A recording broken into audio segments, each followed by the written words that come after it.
Right, okay. G K. Nagarajan இணைஞ்சிட்டாரு பாஜகவுல இருந்து. நாகராஜ் உங்ககிட்ட தான் கேட்கணும்.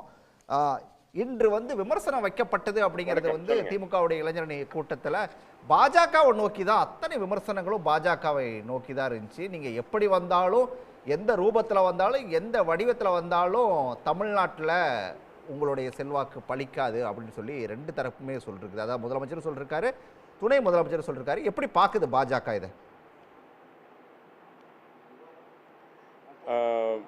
இன்றைக்கு ஒரு மிக மகிழ்ச்சியான செய்தி. திருவேண்டரம் உடைய மேயர் பதவியை பாஜக கேரளாவிலே கைப்பற்றியிருக்கிறது. பல இடங்களில் கவுன்சிலர்ஸ் கடந்த முறையோட அதிகமாக நாங்கள் இன்றைக்கு வெற்றி பெற்றிருக்கிறோம்.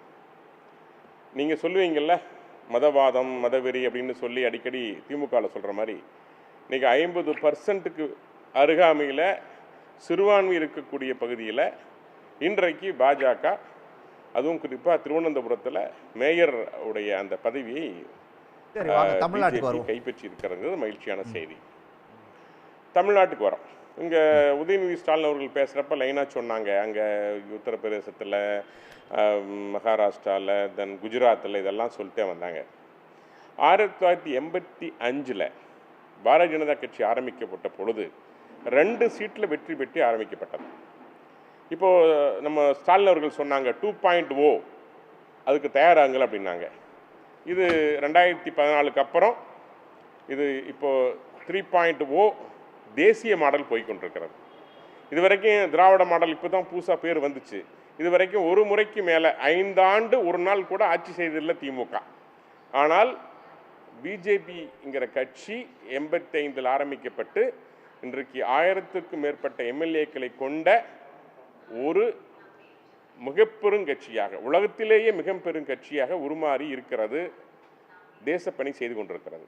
அது ஒரு பார்ட்டு. இன்னொரு பார்ட் எடுத்துட்டீங்கன்னா, உலகம் போற்றும் தலைவராக உத்தம தலைவர் நரேந்திர மோடி அவர்கள் உலகத்தினுடைய மிகச்சிறந்த ஆளுமை மிக்க தலைவராக இருக்காங்க. இதெல்லாம் பிஜேபிக்கு பலம்.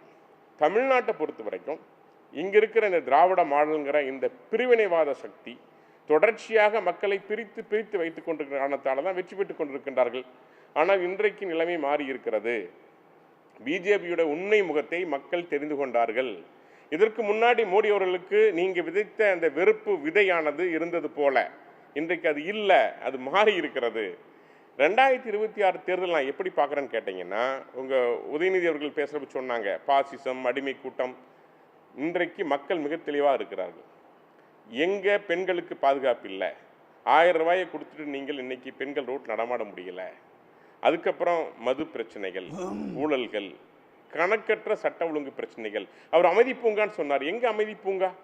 நீங்கள் இரவில் ஒரு பெண் தமிழ்நாட்டில் தனியாக மட்டும் இல்லை, கூட தான் விரும்பும் கணவனோடவோ காதலனோடவோ செல்ல முடியாத நிலைமை உருவாகி இருக்கிறது.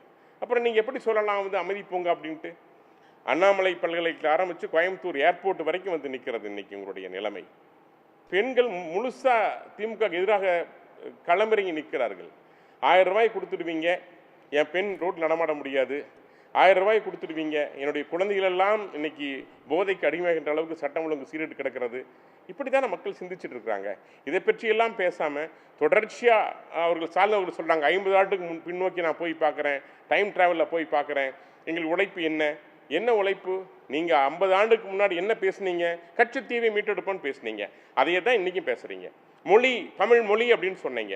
85,000 முதுநிலை ஆசிரியர்கள் தமிழ் தேர்வில் அதை விட மக்களை நோக்கி ஒரு கேள்வியை முன் வச்சாருல்ல. ஆசிரியர்கள் வந்து 50 வருஷம் உங்களை வந்து முன்னுக்கு இழுத்துட்டு போற கட்சி உங்களுக்கு வேணுமா, இல்லை இன்னும் ஒரு 50 வருஷம் உங்களை வந்து பின்னாடி இழுத்துட்டு போறவங்க வேணுமா அப்படிங்கிறத முடிவு பண்ணுங்க அப்படின்னு சொல்லி அது பாஜகவை நோக்கி வச்சது தானே. நீங்கள் ஒரு விஷயம் பாருங்கள், நெஞ்சில் கை வச்சு யாரை வேணாலும் கேட்டு பாருங்கள். இன்றைக்கு இந்தியா எந்த அளவிற்கு உலக நாடுகளில் முன்னோக்கி நிற்கிறதுன்னு தெரியும். குஜராத் 25 ஆண்டு காலமாக தொடர்ச்சியாக இன்றைக்கு பாஜக ஆண்டு கொண்டிருக்கிறது, அதுவும் உங்களுக்கு தெரியும். 3வது முறையாக ஹரியானாவில் ஆட்சியை பிடித்திருக்கிறோம். மத்திய பிரதேசத்தில் 25 ஆண்டுக்கு மேலமாக ஆட்சியை நாங்கள் பிடிச்சிருக்கிறோம். மக்கள் அந்த வளர்ச்சி இல்லாமல் இன்னைக்கு மக்கள் எங்களுக்கு வாக்கு அளிப்பார்களா? நான் கேட்குறேன். 1920 பாரதியார் என்ன சொன்னார்? கல்வியில் சிறந்த தமிழ்நாடுன்னு சொன்னார். தமிழ் இலக்கியங்கள் எத்தனை இருந்தது? எவ்வளவு நாயன்மார்கள், எவ்வளவு ஆழ்வார்கள், எத்தனை இலக்கியங்கள் படிக்கப்பட்டது. அந்த இலக்கியங்கள் படிக்கப்பட்ட தமிழகத்தில் தமிழ் என்று பேசிக்கொண்டு நீங்கள் இத்தனை மாணவர்கள், 50,000 மாணவர்கள் மட்டுமே ஃபெயிலாக இருக்காங்க தமிழில். இன்னைக்கு 85,000 ஆசிரியர்கள் ஃபெயிலாக இருக்கிறாங்க. பிஹெச்டி படித்தவங்க 50 மார்க்கு கீழே 20 மார்க் வாங்க முடியல, அவங்க ஃபெயிலாக இருக்கிறாங்க. இதுதான் உங்களுடைய மொழி, உங்களுடைய மொழிப்போர். நீங்கள் தான் மொழிப்போர் தியாகிகள். வெட்கப்பட வேண்டாமா சார்? யோசிக்க வேண்டாமா கொஞ்சமா பேசுறதுக்கு முன்னாடி? நான் தான் கேக்குறேன். மிஸ்டர் நாகராஜ் கொஞ்சம் வார்த்தை அடங்கி பேசுங்க. பேசி முடிச்சிரேன் பிரதர், நான் பேசி முடிச்சிரேன். நீங்க ரொம்ப உணர்ச்சிவசப்படாதீங்க. இல்ல ஒரு நிமிஷம் பேசுங்க. நீங்க எல்லாம் மொழியை பத்தி எல்லாம் இங்க ஒண்ணு வகுப்பு நடத்த வேண்டாம். நீங்க மொழியை பத்தி எல்லாம் இங்க பாஜக ஆட்சி தமிழ்நாட்டில் தமிழ் மொழிக்கு என்ன கொடுத்துச்சுன்னு பேசுங்க. அப்ப சேர்த்து பேசுங்க சார். நீங்க பேசும்போதே சேர்த்து பேசுங்க. சமஸ்கிருதத்துக்கு எவ்வளவு ஒதுக்குனாங்க, தமிழுக்கு எவ்வளவு ஒதுக்குனாங்கன்னு சேர்த்து சொல்லுங்க. மொழிப்போர் நடக்கலன்னா நான் ஒரே ஒரு மொழிப்போர் நடக்கலன்னா நீங்க இப்ப உட்கார்ந்து பேசிட்டு தமிழ் நீங்க ஆரம்பிச்சீங்கன்னு சொல்லுங்க. இல்ல ஒரே ஒரு கேள்வி நண்பரே, நீங்க சமஸ்கிருதத்துக்கு பெண்கள் பத்தி சொல்றீங்க. மணிப்பூர்ல நிர்வாணமா ஓட விட்டது யாரு சார்? நீங்க எத்தனை பெண்கள் பத்தி பேசுறீங்களே, மணிப்பூர்ல நிர்வாணமா ஓட விட்டது யாரு? பிரதர், என்சிஆர்பி ரிப்போர்ட் எடுத்து படிங்க சார். நண்பர், உத்தரப்பிரதேசம், மத்திய பிரதேசம், ராஜஸ்தான் எல்லாம் பாஜக பெண்கள் மீதான தாக்குதல் எவ்வளவு செய்யாதீர்கள். எதையுமே இல்லாம வந்து உட்கார்ந்து பேசிட்டு இருக்கீங்க. சம்பவங்கள் நடந்துச்சா, அதன் மீது என்ன நடவடிக்கை? கத்ராஸ்ல ஒரு பெண்ணை போட்டு அடிச்சு கொண்டாங்களே, அதன் மீது ஊபி முதல்வர் என்ன நடவடிக்கை எடுத்தார்? ஆனா அண்ணா பல்கலைக்கழகத்தில் தமிழ்நாட்டு முதலமைச்சர் என்ன முடிவு எடுத்தார்? அதுக்கு ஒப்பிட்டு பேசுங்க. தவறுகள் நடக்கலன்னு சொல்லல, நடந்திருக்கு. அதன் மீதான அரசின் பார்வை என்ன? You can compare Tamil Nadu with UP. UP கொள்ளைக்காரர்கள் மாநிலமாக இருந்தது. ஊபி மாப்பி காப்பி எல்லாம் தூக்கி தூரப்படுங்க சார். இது எவ்வளவு வளர்ந்து உட்கார்ந்து பேசிக்கிட்டு இருக்க சார். நீங்க குப்பை இங்க தள்ளாதீங்கன்னு தான் சொல்லிட்டு இருக்காங்க. உங்க குப்பை எப்படி நீங்க அங்க எல்லாம் அதிகாரத்துக்கு வந்தீங்கன்னு தெரியும். நான் கேக்குறேன், ஈவிஎம் மிஷின் இல்லைன்னா நீங்க யார் சார்? பாருங்க நான் பேசுறேன். யார் எண்ணி ஓட்டு எவ்வளவு சொல்லுங்க ராஜா. உங்களுக்கு சொல்ல தெரியாது ராஜா. அது யார் நேரம்? இல்ல நீங்க நாகராஜ் உங்க கருத்தை குறுக்கிடுங்க. நிறுத்துங்க அவரே. பேசுறது என்ன பதில் சொல்ல முடியும்? ஆனா பாஜக குப்பை பூரா கொண்டு வந்து கொட்டாதீங்க. கருத்தை முன்வைக்கிற என்ன தவறா முன்வைச்சாங்க? 85,000 பேர் ஃபெயில் ஆனது பொய்யா? என்ன பொய்? ராஜா, கால் ரத்தம் வரும். உண்மை கேட்ட ரத்தம் வரதான் செய்யும். இந்தில பாஸ் நீங்க பொய்யே கேட்டு படிக்க தெரியாதுங்க. அதனால உண்மை இல்ல என்ன பேசுறீங்க நீங்க?